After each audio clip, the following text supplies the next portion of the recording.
For a very long time, I thought philosophy was something meant only for the university lecture halls, where you would find very intelligent old wise men with gray hair on their head arguing about abstract ideas and thoughts that sometimes doesn't even concern, or would I say matter, to the regular living man. But that changed when I read this book. This is Meditations by Marcus Aurelius. This is not a book in the traditional sense. It is not a novel.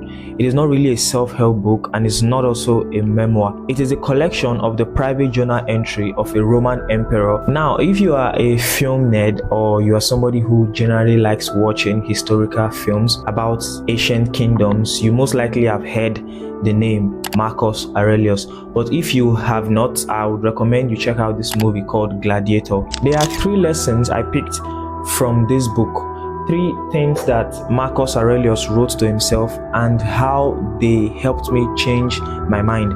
I am going to talk about them in this video. In this incredible entry of book 5, entry 1, we see, or we read, Marcus Aurelius literally arguing with himself to get up from bed in the morning. This is an emperor that has it all, that has slaves, that has servants, but he still tells himself that regardless of what he has, regardless of the power he holds, he needs to get up from the bed in the morning to do the work. He needs to fulfill his purpose. You can also see, I would show you my page here. I've annotated the hell out of this book. You can see that I wrote some things here. I wrote daily discipline, a little sleep, a little slumber. I wrote a quote from the Bible here, because this man is an emperor, but he's telling you that laziness is not the standard. The standard is knowing why it is you are doing what you are doing.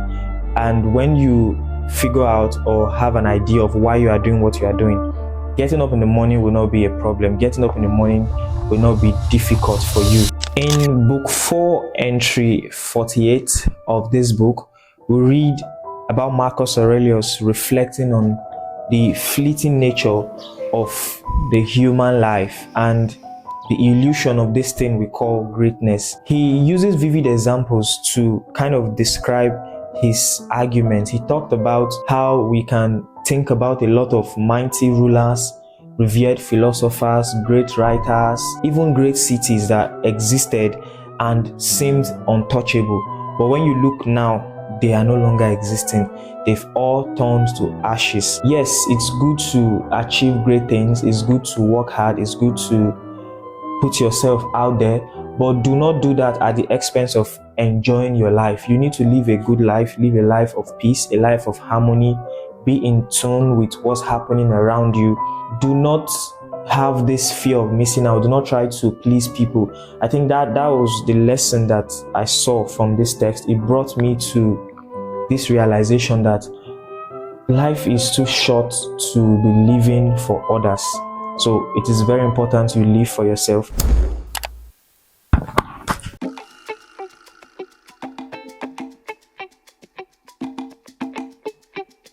I'm going to read out this particular one, book 6, entry 6. It is very, very short, and is also one of my favorites. The best revenge is not to be like your enemy. In my country, Nigeria, we have a saying that goes, do me, I do you, God no go vex, which means if you do me wrong, I will do you the same thing, and God will not be offended because we are even.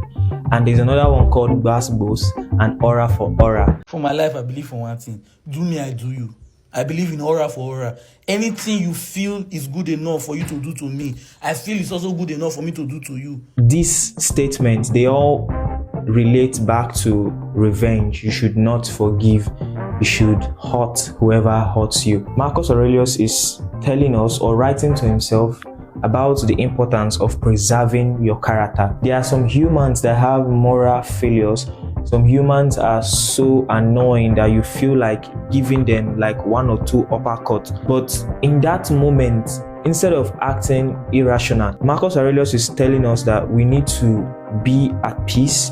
We need to think Do not allow the corrupt character of that person to pollute your own self, to make you act in the same mindset that they are acting upon, which is why he said the best revenge is not to be like your enemy. You could be in a situation and somebody offends you and you react in a way that they reacted also. People begins to see the both of you alike, like, oh, these two people, we call it, these people no get sense. You can't control how people would react, but what you have control over, it's how you react in those situations. Know when to speak. Basically, that's just what this text is saying. You should know when to speak.